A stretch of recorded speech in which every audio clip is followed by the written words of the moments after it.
What if the most terrifying truths humanity ever uncovered were not destroyed by time, but deliberately buried, hidden behind fragments of ancient language, forbidden symbols, and half-erased rituals that were never meant to be remembered, let alone repeated, because long before modern science tried to explain the unknown, ancient civilizations believed that reality was not sealed, that the boundary between the living and the unseen was thin, unstable, and dangerously easy to cross if one knew the correct words, the correct timing, and the correct sacrifices. And tonight, we are stepping into that forgotten territory, not to perform these rituals, but to understand why entire cultures feared them enough to erase them from history. So before we go any further, welcome to the channel, where we investigate real historical mysteries, psychological horror, and the unsettling truths hidden beneath myths and legends. And if you value deep research and serious storytelling over cheap fear, make sure you subscribe and turn on notifications,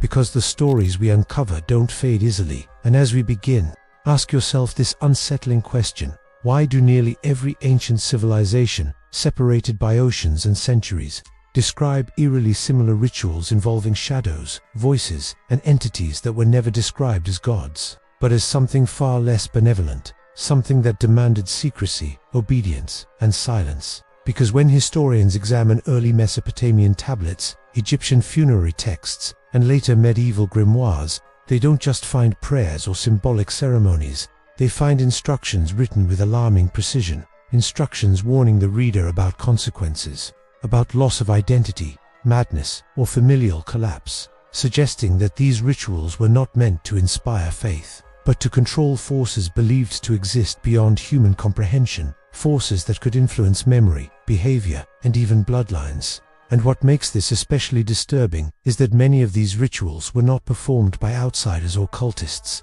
but by priests, elders, and authority figures trusted to protect their communities. Individuals who claimed these practices were necessary to maintain balance, protect families, or prevent catastrophe. Yet the texts themselves hint that the price was always paid by those closest to them: children, spouses, siblings, whose suffering was justified as necessary, blurring the line between protection and psychological cruelty, creating an early blueprint for a form of horror that still exists today, where love is weaponized, trust becomes control, and fear is disguised as tradition. And as we peel back the layers of these ancient writings, what emerges is not a story of superstition, but a chilling pattern. Forgotten rituals were rarely about summoning monsters from elsewhere.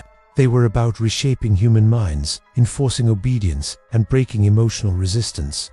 And this is where the real horror begins, because once you understand that, you realize these rituals didn't vanish, they simply changed form.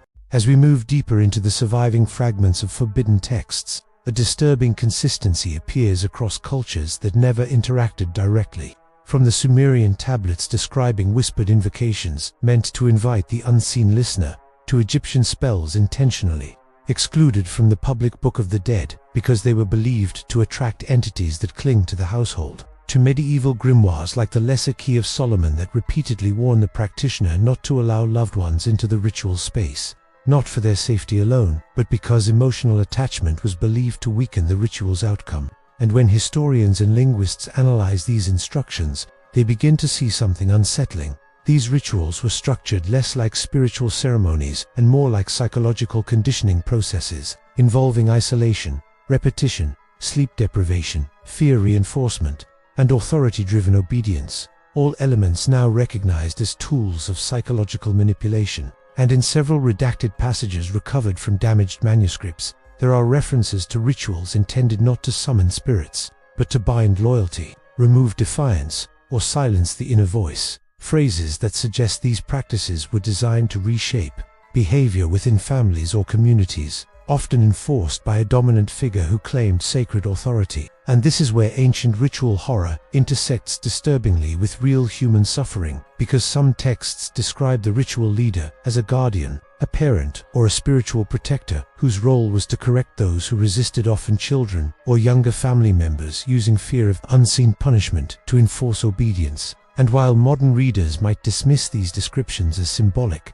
the aftermath recorded in certain chronicles tells a darker story, one of fractured households, individuals who lost the ability to trust their own perceptions, and families torn apart by paranoia and guilt.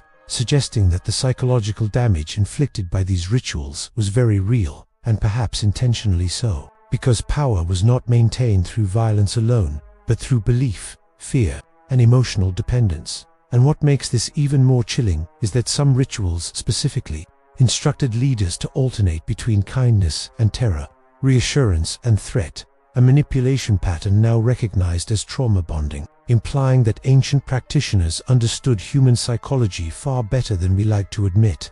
And when you realize that these rituals were not fringe practices but integrated into social structures, you begin to understand why certain texts were later destroyed, censored, or mislabeled as myth, because acknowledging them would mean admitting that humanity's past horrors were not only external, but deeply personal, inflicted by those entrusted with care, love, and protection. As we step back from the ancient texts and rituals themselves, a haunting question remains.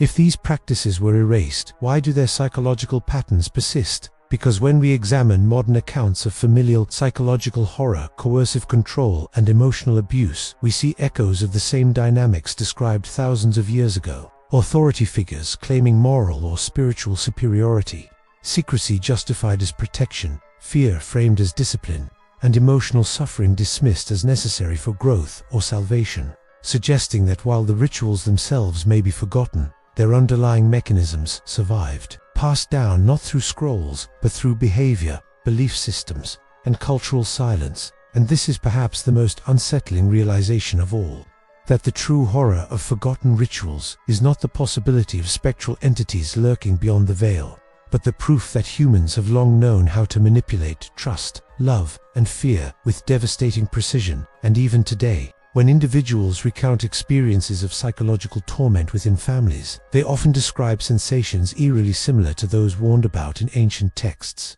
confusion, self-doubt, emotional numbness, and the feeling of being watched or judged even when alone, as if the ritual never truly ended. And as we conclude this exploration, it becomes clear that ancient rituals were less about summoning monsters and more about creating them internally, shaping minds that would obey, submit, and carry the trauma forward, which raises a final, deeply unsettling question for you, the viewer. If these practices were truly abandoned, why do their effects still feel so familiar? And if knowledge this dangerous was buried once before, what else remains hidden, waiting to resurface when fear outweighs compassion? Because history does not repeat itself through ceremonies alone.